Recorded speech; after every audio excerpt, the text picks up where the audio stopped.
Assalaamualaikum warahmatullahi wabarakatuh. Ashama akkam jirtu hordoftoonni koo martinuu har'aan tanaas barnoota herregaa kutaa torbaffaa qabadhee isiniif dhiyaadhee jira. Barnoota herregaa kutaa torbaffaa boqonnaa 5 mata dureen naannawaa fi bal'ina danaalee diriiroo kan jedhu jalatti kan har'aan tana ilaallu. Egaa mata duree naannawaa fi bal'ina danaalee diriiroo kan jiru boqonnaa 5 kana jalattis danaalee diriiroo jechuun karaa biraa ji'oomeetirii danaalee ji'oomeetirii diriiroo jechuudha. Danaaleen ji'oomeetirii kunis bakka lamatti qoodama. Danaalee ji'oomeetirii diriiroodhaa fi ji'oomeetirii jaboo jedhameeniti. Ji'oomeetirii diriiroo kanneen jedhaman akkamiiti yoo jenne ji'oomeetirii diriiroon tuqaa sarara rog-sadee akkasumallee rog-afree rog-baay'ee fi geengoo kanneen of keessa qabata jechuudha ji'oomeetirii diriiroon. Egaa ji'oomeetirii diriiroo kanneen jechuun diriiroo tokko irratti kanneen agarsiifamuus danda'an jechuudha. Fakkeenyaaf tuqaa yoo fudhanne diriiroo gabatee gurraacha diriiroodha jennee fudhachuu ni dandeenya. Tuqaan diriiroo gabatee gurraacha irratti agarsiifamuu ni danda'a. Inni kun ji'oomeetirii diriiroo jedhama jechuudha. Sararris akkasuma akkuma tuqaan gabatee gurraacha irratti agarsiifamu sararrillee agarsiifamuu danda'a. Rog-sadeenis agarsiifamuu danda'a. Rog-afreenillee agarsiifamuu danda'a. Rog-baay'eenis agarsiifamuu ni danda'a jechuudha. Kunneen geengoonis agarsiifamuu danda'a diriiroo irratti jechuudha. Kunneen ji'oomeetirii diriiroo jedhaman.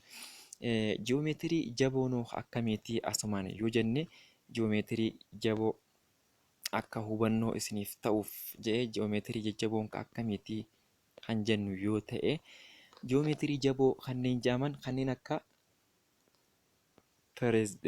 pirizimii kanneen akka pirizimii danaa pirizimii danaa piraamiidii akkasuma siliindarii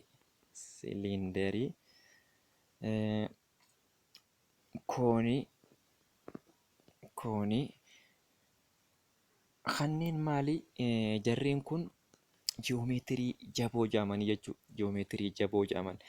Isaan gizee biraa yookiin warreen kutaa torba taatan kutaa 8ffaa keessatti waggaa dhufuu danaalee diriiroo fi danaalee jaboo fi safara isaanii kan jedhu jalatti ni ilaaltanii. Ammaan tana gara ji'oomeetirii diriiroo barnoota qabiyyee keenyaa naannawaa fi bal'ina danaalee diriiroo kan jedhu jalatti ji'oomeetirii diriiroo jechuma. Kunneen wantoota amma dubbanne kanneen akka tuqaa sararaa, rog-sadee, rog-afree, rog-baay'ee fi geengoowwan akka walitti qabatan dubbannee jira. Mata duree kana jalattis boqonnaa kana jalattis kan nuti ilaallu rog-sadee ni ilaalla, rog-afree ni ilaalla. Rog-afreen hoo maal of jalaa qaban? Rog-afree keessatti eenyufaatu jira? Akkasuma geengollee kan laallu ta'a. Isaan kana naannawaa fi bal'ina isaaniitis ni ilaallaa jechuudha. Akka rog-sadeetti rog-sadeen roga isaanii irratti hundaa'uudhaan rog-sadeen roga isaanii irratti hundaa'uun kan roogni sadeenuu wal qixxee ta'e kan roogni isaa lama wal qixxee tokkorraa adda kan ta'e akkasumallee roogni sadeenuu kan garaagara ta'e jira. Rog-sadee roogni isaa sadeenuu kan wal qixxee ta'e rog-sadee ikwaalaateraalii jedhama.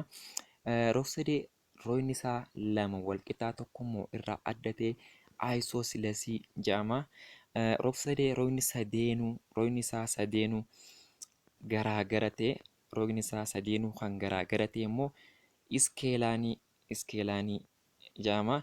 Kun maal irratti hundaa'ee akkaataa roga isaaniitti qoodamuudhaan bakka sadiitti qoodama jechuudha. Akkasumallee qofa isaanii irratti hundaa'uudhaan rog-sadeen bakka sadiitti qoodnee ilaaluu dandeenya jechuudha. Qofa isaanii irratti hundaa'uudhaan. Qofa isaanii irratti hundaa'uudhaan yoo bakka sadiitti qoodnu rog-sadee tokko ida'amni qofoota isaa keessaa rog-sadee kamiyyuu taanaan digirii 180 akka ta'e beekamaadha. Qofti asii aarra jiru, baarra jiruu fi caarra jiru kun yoo walitti hidhaane digirii 180 ta'a. Mee kanaas haa laallu. Aarratti 80 jira, baarratti 60 jira, akkasuma caarratti 40tu jira jechuudha. Kana yoo walii hidhaane 80 ida'uu 60, 140, 140 ida'uu 40, 180. Ida'amni qofoota keessa rog-sadee kamiyyuutu digirii 180. Haa ta'u ammoo akkaataa qofa isaanii kanaan yoo qofti isaa kuni safarri qofoota isaanii irratti hundaa'uudhaan yeroo addaan qoonnu rog-sadee tokko rog-sadee qofa akiyuutii tokko rog-sadee qofa akiyuutii kan nuti jechuu dandeenyu qofoonni isaa jiran hundisaatu digirii 90 gad yoo ta'e irra xiqqaa digirii 90 yoo ta'e reensa rog-sadee akiyuutii jedhama. Maal irratti hundaa'uun? Qofa isaa irratti hundaa'uudhaan yoo qofti isaatu hundisaatu digirii 90 gad ta'e rog-sadeen san rog-sadee akiyuutii jedhama jechuudha. Rog-sadee akiyuutii jedhama. Kanaas fakkeenyuma isa asirra kenname kana laaluu dandeenya. Isuma asirra jiru kana yoo ilaallu qofti isaa kun hundinuu digirii 90 hin guutu jechuudha. Kun asii 60, inni kun 80, inni kun 40. Qofti hundinuu digirii 90 irra xiqqaa 90ti yoo ta'e akiyuutii jedhama jechuudha. Akiyuutii rog-sadee akiyuutii jedhama. Inni biraa yoo rog-sadeen tokko qofti isaa tokko digirii 90 ta'e digirii 90 kan ta'u yoo ta'e rog-sadee qofa sirrii jedhama jechuudha. Rog-sadee qofa sirrii kan jedhamu qofti inni tokko qofa sirrii yookiin digirii 90 yoo ta'e rog-sadee qofa sirrii jedhama. Qofa irratti hundaa'uudhaan jechuudha. Qofa sirrii jedhama digirii 90 yoo ta'e innis kunoo asumatti kan agarru kun qofa sirriidha jechuudha. Maaliif digirii 90 bakka kanatti waan ta'eef rog-sadee qofa sirrii jedhama. Maal irratti hundaa'uudhaan? Qofa isaa irratti hundaa'uudhaan qofa sirrii jedhama. Inni biraa rog-sadee obtiyuusii kan jedhamu jira. Rog-sadee obtiyuusiin kunis yoo maal ta'e qofti inni tokko digirii 90 irra yoo caale jechuudha. Qofa sadeen qabu san keessaa inni tokko digirii 90 ol yoo ta'e. Fakkeenyaaf amma kun bakka kanatti dhibbi jechuun irra guddaa maaliiti? 90ti. Irra guddaa 90ti. Kanaaf qofti inni tokko digirii 90 ol taanaan rog-sadeen san akkaataa qofa isaa tokkitti kan ilaallee qofti isaa tokkichi digirii 90 irra guddaadha waan ta'eef rog-sadee obtiyuusii jennaa jechuudha. Hubadhu jeeti ida'amni safara qofoota keessoo sadan rog-sadee tokko digirii 180. Maaliif kun isuma ammaan tana gararraatti dubbanne rog-sadee tokko qofoota isaa hunda waan keessa jiru yoo walitti hidhaane digirii 180 ta'a jechuudha. Safarri tokkoon tokkoo qofoota keessa rog-sadee ikwaalaateraalii digirii 60. Ikwaalaateraalii yoo ta'e qofti isaa hundinuu wal qixxeedha jechuudha. Ikwaalaateraliin maali? Roga isaa irratti hundoofne roogni isaa hundinuu kan wal qixxee ta'e jechuudha. Qofti isaatis maali? Wal qixxeedha. Hundinuu 60. 60 bakka 3 jiru kana yoo walitti hidhaane 60 bakka 3 kun yoo walitti hidhame meeqa ta'a? 180. 180 gaa maali? Ida'ama qofoota keessa rog-sadeeti jechuudha. Inni itti aanu dana rog-afreedha. Rog-afree jechuun danaawwan roga 4 qabu jechuudha. Rog-afreen kunis eenyufaa of jalaa qaba yoo jenne paaraalelogiraamii of jalaa qaba. Akkasumallee tiraapizeemii of jalaa qaba. San dura paaraalelogiraamiin kun eenyufaa of keessaa qaba yoo jenne paaraalelogiraamiin reektaangilii of keessaa qaba. Akkasumallee roombasii of keessaa qaba. iskeerii if keessaa qabaa jechuudha. Iskeerii if keessaa qaba. Maaltu? Paaraaloloogiraamiin. Paaraaloloogiraamiin danaan roga afree paaraaloloogiraamii jedhamu jara kana sadeenuu of keessaa qabaa jechuudha. Jarri kun sadeenuu maal ta'uu danda'anii? Paaraaloloogiraamii ta'uu danda'an. Paaraaloloogiraamii ta'uu danda'anii jechuudha. Danaa roga afreen inni biraa tiraapizeemiidha.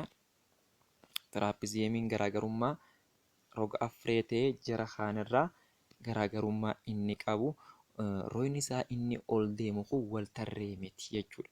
Roogni inni labbaa deemu kanaatu wal tarreedha malee inni ol deemu wal tarree miti. Cimdooliin lamaan kun garuu wal tarreedha jechuudha.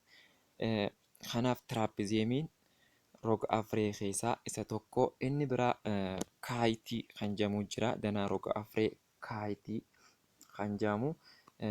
Danaa roga afree kaayitii kan jedhamu rogoonni wal maddii jiran lamaan walitti galoo kan ta'an jechuudha.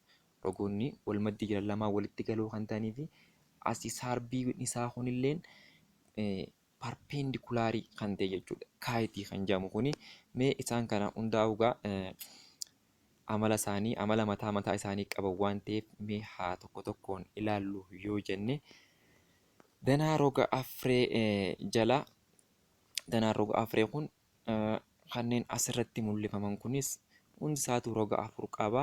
Kunis roga afree akkuma agartan kun hundi roga afreedha jechuudha. Roga afree jechuun akka hiikoo isaatti roga afreen danaa cufaa salphaa kan roga afur qabu jechuudha. Walumaa galatti roga meeqa qaba? Roga afur kan qabu jechuudha. Mee ijaarsaa fi amaloota paaraalelogiraamii kan jedhu haa ilaallu. Roga afree jechuun danaa cufaa salphaa roga afur qabu akka ta'e hubattee jirta yookiin barattee jirta. Itti aansuudhaan roga afree addaa paaraalelogiraamii jedhamu yaadrimee isaa hubachuun safaroonni isaa yoo siif kennaman akkaataa itti ijaartu dandeessu ni baratta jira. Roga afreen cimdooliin rogoota fuullee lamaan wal tarree ta'an paaraalelogiraamii jedhama. Paaraalelogiraamii jedhama. Rogoonni fuullee lamaan maali? Wal tarree kan ta'ani jechuudha. Rogoonni isaa fuullee jiran lamaan wal tarree kan ta'an yeroo jedhutti asirratti danaa kanarratti akkuma ilaaltani roogni asiin achi deemu kun isa jalaan achi deemu kanaa wajjin walii fuulleedha. Kanaaf wal tarreedha. Sararri kun hanga fedhe yoo deemes wali hin tuqu jechuudha. Wal tarreedha jechuun. Akkasuma inni asiin ol deemu kunis kanaa wajjin wal tarreedha. Hanga fedhe yoo deemes wal hin tuqu jechuudha. Kun amaloota paaraalelogiraamii keessaa tokko. Amaloota paaraalelogiraamii keessaa tokko. Inni biraa paaraalelogiraamiin amaloota akkamii qabaa yoo jennu qofoonni fuullee walii jiran fuullee walii kan jiran kaasiin jiru kunii fi lameen walitti galoo fi walqixa jechuudha. Walqixa qofoonni fuullee walii. Ammallee qofti aarra jirtuu fi qofti caarra jirtulleen walqixxeedha jechuudha. Sarbiiwwan kun asiin achi deemu kunii fi asiin as deemu kun tuqaa walakkeessaa irratti wal qaxxaamuru. Tuqaa walakkeessaa irratti wal qaxxaamuru jechuun walakkaatti wal muru jechuudha. Kana jechuun inni asiin jiru kunii fi asiin jiru kunis wal qixxeedha addaan murame waan ta'eef. Inni asiin gad deemu aarraa dhufee gara caa dhufu kunilleen isa asin muramee fi asitti muramee jiru kanaa wajjin wal qixxeedha jechuudha. Kanaaf kunneen amaloota paaraalelogiraamiiti. Amaloota paaraalelogiraamiiti. Inni itti aanu roga afreen inni itti aanu roga afree reektaangilii kan jedhu bira osoo hin gahin garuu shalagoota as keessa jiran fakkeenyota as keessa jiran yoo ilaallu paaraalelogiraamii abaacaa keessatti gatii xaafiyaa erga argatteen booda dheerina AE dheerina Aarraa hanga Eetti jiru akkasumallee Baarraa hanga Eetti Caarraa hanga Eettii fi Daarraa hanga Eetti kan jiru barbaadii jedha. Egaa xaafiyaa eega argattee booddee jira. Egaa asirratti ammaan tana wanti nuuf kenname asii sadiyaa hajaamu asiin nuuf kenname jira. Yaa ida'uu afurii hajaamus kenname 6 jahaxaa hir'isuu afurii akkasuma afurxaa kan jiru kennamee jira. Egaa asirraa wanti nuti beeknu aadhaa hanga eekka jiruu fi caadhaa hanga eetti kan jiru walqixa. Kana jechuun afurxaan walqixa ni taha yaa'ida'uu afurii. Yaa'ida'uu afurii maali? Asi kenname kana jechuudha. Afurxaan kana inni lameen kun walqixa jennee kana asirratti xaa yoo barbaanne gamalachuu jala afurii jennaa jala afurii jennaa. Xaan keenya walqixa ni taha yaa'ida'uu afuriiti. Yaa'ida'uu afurii jala afuriiti. Kana fuunee bakka xaatti yoo galchine jechuudha. Isa kana fuunee bakka xaatti yoo galchine hima isa lammaffaa irratti jechuudha. Kana jechuun inni asiin gad deemu kun ammoo sadiyaan walqixa ni tahaa jahaxaa hir'isuu afuriiti. Jahaxaa hir'isuu afuriiti. Asirraa ammoo yooniif yaa barbaanne yookiin isuma kana akkuma jirutti xaa isa silaa hima tokkoffaa irratti argannee hima tokkoffaa irratti xaan walqixa maal kan jiru arganne xaan walqixa ni taha yaa'ida'uu afurii jala afurii kan jiru arganne. Isa kana fuunee hima lammaffaa kana keessatti bakka xaa buufna jechuudha. Kanaas sadiyaan walqixa ni taha jaha baay'isuu bakka xaatti maal qabna isa kana fuunee bakka buufna jechuudha. Walqixa xaati waan jenneef yaa'ida'uu afurii jala afurii hir'isuu afurii jennaa jechuudha. Hir'isuu afurii jennaa. Sadiyaa amma tarmii wal fakkaatu deebi'ee jira waan ta'eef sadiyaa walqixa ni taha jaha baay'isuu yaan jahayaa ta'a. Jaha baay'isuu afurii 24 taha ida'uu 24 jenna. Jala isaanii maaltu jira? Afurtu jira. Hir'isuu afuriitu jira jechuudha. Hir'isuu afurii jira. Kana booda warra wal fakkaatu gara tokko finna. Sadiyaa kan jiru sadiyaa hir'isuu jahayaa jala afurii kan jiru gamana finna jechuudha. Akkasumallee 24 jala afurii hir'isuu afurii jenna. Hir'isuu afurii jenna. Kanaas asitti ol baafnee yoo daleenu sadiyaa hir'isuu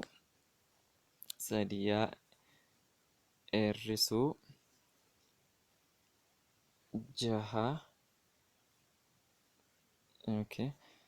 sadiyaa hir'isuu jahayaa jala afurii walqixa ni taha 24 jala afurii hir'isuu afurii jenna. Hir'isuu afurii jenna. Kana asitti hawaxaasaa afur yoo kennineef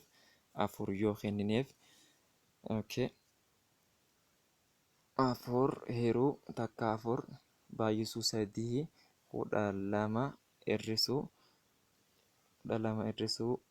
jaha jenna. Isaan lachuu yaa qaban waan ta'eef asii 24 kana jala afurii yoo jenne jaha hir'isuu afurii lama taha.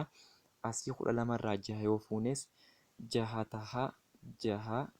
Jahayaa jala afurii walqixa lamaa jenna. Egaa amma gama lachuutu maaliin baay'ifna? Afur jala jahaatiin baay'ifna. Kanaas gama duubaa kanaan afur jala jahaatiin yeroo baay'ifnu wal balleessee yaa qofaatu hafaa. Yaan walqixa ni taha.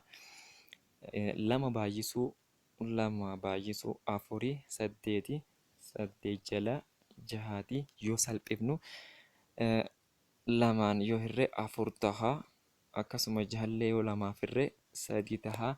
Yaan keenya walqixa ni taha. Afur jala 3 taha jechuudha. Bakka yaatti deebiin keenya maal ta'a? Afur jala 3 ta'a. Egaa ammaan tana egaa yaan keenya afur jala sadiiti eega jennee yaa isa arganne kana fuunee hima isa tokkoffaa keessa galchinaa jechuudha. Yaa isa arganne hima tokkoffaa keessa yoo galchine tole xaa argannaa jechuudha yeroo kanatti. Xaan walqixa ni taha yaa ida'uu afurii jala afurii jennee turre bakka yaatti amma meeqa arganne sadii bakka yaa keenyaatti meeqa arganne afur jala sadiiti arganne afur jala sadii bakka yaatti yeroo galchine ida'uu afurii jala afurii yoo jenne isaan kana asumatti yoo walitti idaane qaxxaamura baay'ifne jalaas waliin baay'ifna afur baay'isu takka afur taha ida'uu sadii baay'isuu afurii kudha lama afur ida'uu kudha lama jala sadiiti jala sadii afur ida'uu kudha lama jechuun kudha jaha taha kudha jaha jala sadii jala isaatti afurii guddaatu jira jechuudha. Jala afurii jechuudha. Kudha jaha jala sadii jala afurii jechuun kudha jaha jala sadii jala afurii gaafa jennu as jala takkaa jira waan ta'eef giddugaleessaan fiixeewwanii wal baay'isa waan ta'eef kudha jaha baay'isuu takkaa kudhuma jaha taha akkasumallee sadii baay'isuu afurii kudha lama taha amma isaan kana hunda salphisuu ni dandeenya jechuudha. Kudha jaha afuriif yoo hirree afur taha akkasuma kudha lama afuriif yoo hirree sadii taha kanaaf xaan keenyalleen meeqa taha xaafiyaanis walqixxee jechuudha afur jala sadii taha jechuudha inni lachuutu afur jala sadii taha jechuudha. Egaa afur jala sadii bakka qubeewwanii kanatti yoo kennine jechuudha as keessatti afur jala sadii yaadhaafis kennine afur jala sadii xaadhaafis yoo kennine sarbiin kun jechuudha. Afur jala sadii bakka tanaafis afur jala sadii asittis yaadhaafis yoo fayyadamne sararri kun asii hanga asiittii fi caarraa hanga asii akka jiru walqixxeedha jechuudha. Afur baay'isuu afur jala sadii kan jedhu yoo fudhanne afur baay'isuu afurii kudha jaha jala sadii ta'a. Akkasuma yaadhaafis afur jala sadii ida'uu afurii kan jedhu yoo fudhanne afur jala sadii ida'uu afurii kan jedhu yoo fudhanne as jala takka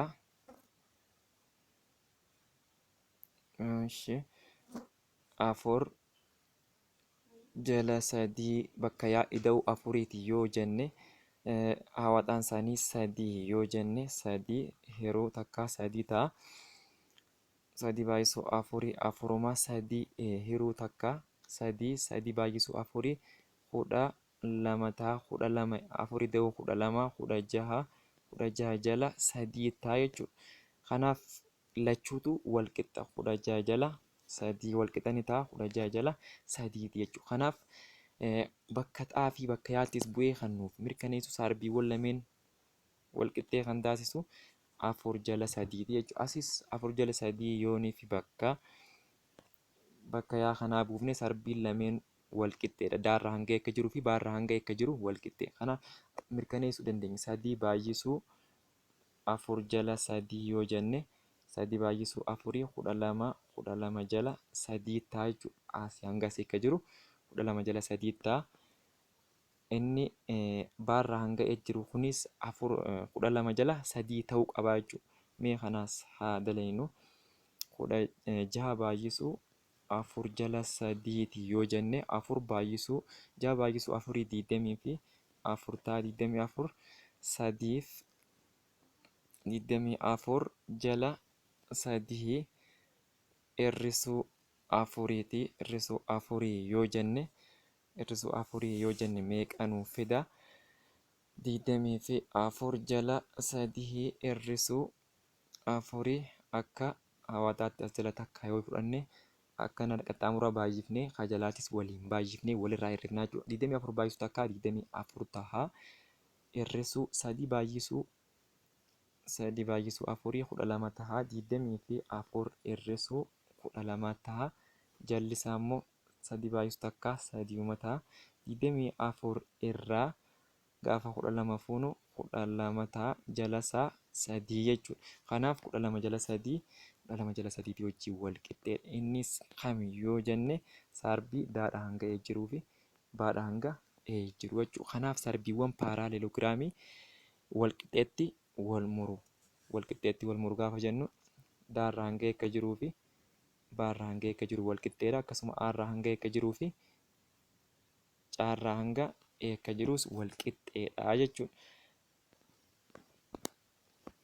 Tole inni aanus kofaa wajjin kan wal qabsiisus akkuma kanatti kan dalagamudha. Maaliif kofoonni isaaniitis kofoonni fuullee walii jiran wal qixxeedha waan ta'eef kofoonni fuullee walii jiran wal qixxee waan ta'aniif rogoonni fuullee jiran wal qixxee waan ta'aniif wal qixxee jechuu dandeenya. Amma fakkeenyaaf roogni asiin jiru roga asiin jiru kana lameen yoo fudhanne wal qixxee jennee ka'uu qabna jechuudha. Asiin jiru kanallee anaa fi inni kunis wal qixxee. Kana jechuun yaan wal qixa afur ta'a jechuudha. Yaan wal qixa afurii ta'a. Mee as keessaa kan jiru haa daleynu.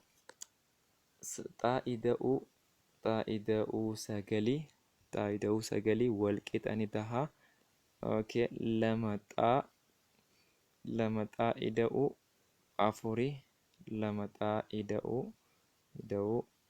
afurii kan jiru isaan lameen kun wal qixxeedha jennee deemna. As keessa maal barbaaduu deemna? Gatii xaa barbaannee sarara kana hanga asiitti dheerinni isaa kun maal akka ta'e beekuudhaaf. Xaa'ida'uu sagalii wal qixa ni taha. Lama xaa'ida'uu afurii kan jiru jijjiiramaan lakkoofsa gara lakkoofsaatti yeroo finnu xaa'ida'uu sagalii kan jiru lama xaa hogguu as dabarsinu hir'isuu lama xaa taha. Akkasuma sagal as jiru kana gaafa achi dabarsinu afur hir'isuu sagalii taha. Tole egaa xaa hir'isuu lama xaan maal ta'a? Akkasuma afur hir'isuu sagalii neegatiiva 5 ta'a. Tole asitti yoo deebine namni tokko qarshii takka sirraa qaba. Qarshii lama sirraa qaba. Ati qarshii takka qabda. Takkitti namaa takka hogguu kennite takkaa sirraaf bakka sanatti neegatiiva xaa ta'uu qaba. Kun neegatiiva 5 jenne afur irraa yoo sagal fuune gama lachuu neegatiiva afurra asittis neegatiiva afurra neegatiivaan ni bada poozitiiva ta'a. Xaan keenya wal qixa meeqa ta'a? 5 ta'a jechuudha. Bakka xaatti maal fudhannaa? 5 fayyadamnaa jechuudha. Kanaaf 5 hogguu fayyadamnee bakka kana buufne jijjiirama bakka tana yeroo buufnutti maal ta'a? Himni kun lameen sararri kun lameen wal qixxee ta'uu isaanii beeknaa jechuudha. Xaan keenya 5 eega jenne 5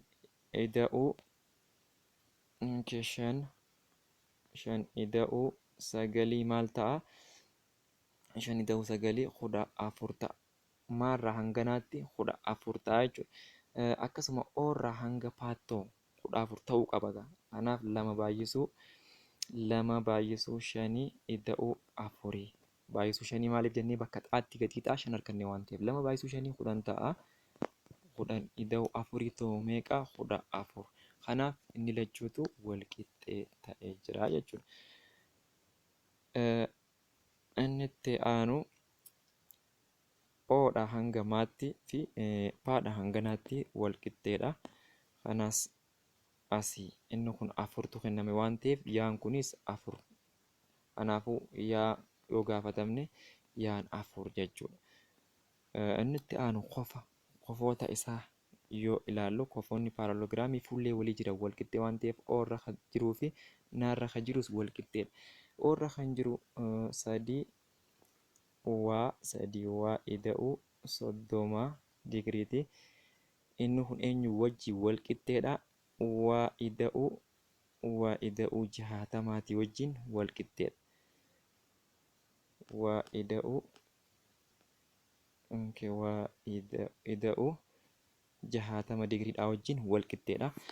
Asirraa amma jijjiiramaa kara jijjiiramaatti lakkoofsa gara lakkoofsaatti yoo finne sadii waa hir'isuu waa gamana as dabarsina. akkasuma jahatama hir'isuu 30 lakkoofsa akka dabarsina waan ta'eef jechuudha. Sadiirraa takka sadii W hir'isuu takka W jechuun 2W ta'a. Akkasuma jahatama hir'isuu 30 jechuun 30 ta'a. Gama lachuutu lamaaf irra gama lachuu lamaaf yoo hirru lamaan badaa 32 yeroo hiramu W'n keenya maal ta'a? 15 ta'a jechuudha. W'n yookiin qubeen waan 15 eegatee 15 bakka qubeedhaan bakka bu'ee kana bootaa qubeedhaan bakka bu'ee kanaaf 15 bakka buufnee qofti fuullee walii jirtu lameen wal qixa ta'uu isaanii mirkaneessina. Tolemee sadii baay'isuu bakka W'tti meeqa arganne 15. Ida'uu meeqaa jennaa? Ida'uu 30. Walqixa eenyu wajjin walqixxee ta'uu qaba? 15 ida'uu bakka W'tti jechuudha.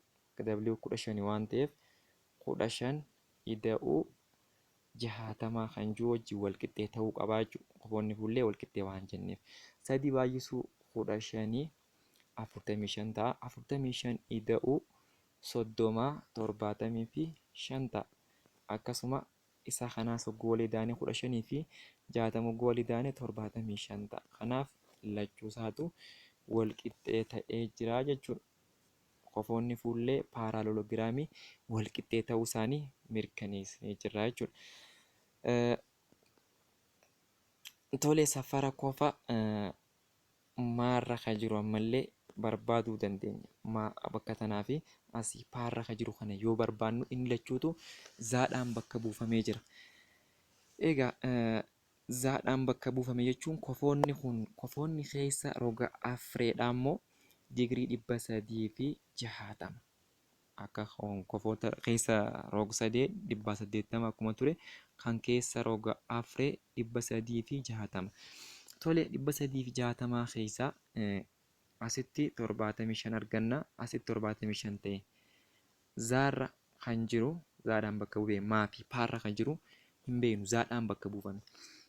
75 ida'uu 75 ida'uu zaa bakka lamaan kan jiru jechuudha. Zaa lamaan yoo walitti daame lama zaa ta'a. Lama zaa ta'a. Walqixa 360 ta'a jechuudha.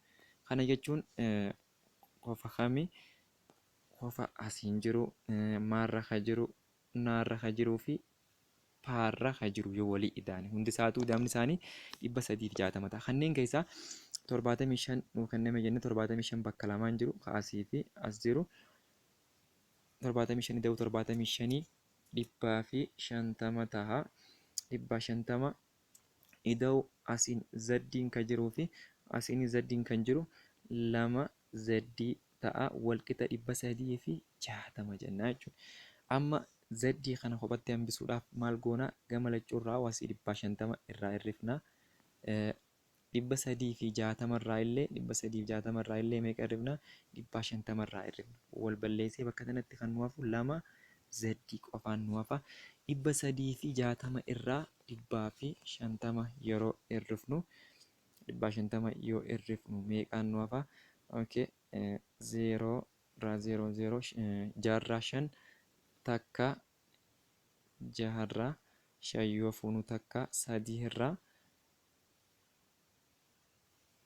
3 irraa takka yoo fuunu 2 200 fi 10 ta'a. Walqixani ta'a 200 fi 10 ta'a. Gama lachuu lamaaf yoo hirru zaddiin keenya meeqa ta'a? 100 fi 500 ta'a jechuudha. 500 zaddiin keenya 500 argannee jechuun kofoonni paaraaloloogiraamii fuullee walii jiran bakka kanattis 500 asiinis 500. Kana jechuun hunda isaanii yoo olii daane 360 nuuf fiduu qaba. 500 as jiru 500 wajjin yoo walii dame 210 ta'a. 75 as jiruu fi 75 as yoo walii dame 150 ta'a. 250 ida'uu 210 360. Ida'ama kofoota keessa roga afreeti jechuudha. Karaa biraa ida'ama kofoota keessa roga afreeti jechuudha. Tolemee yerootti aanuuf Gilgaalaan hanga walitti deebinutti har'aaf kanumanaaf hubadhaa sirriitti. Ibsa bal'aan isiniif laadhe je'etti yaada waan hordoftaniif baay'ee galatoomaa, nagaan naaf tura.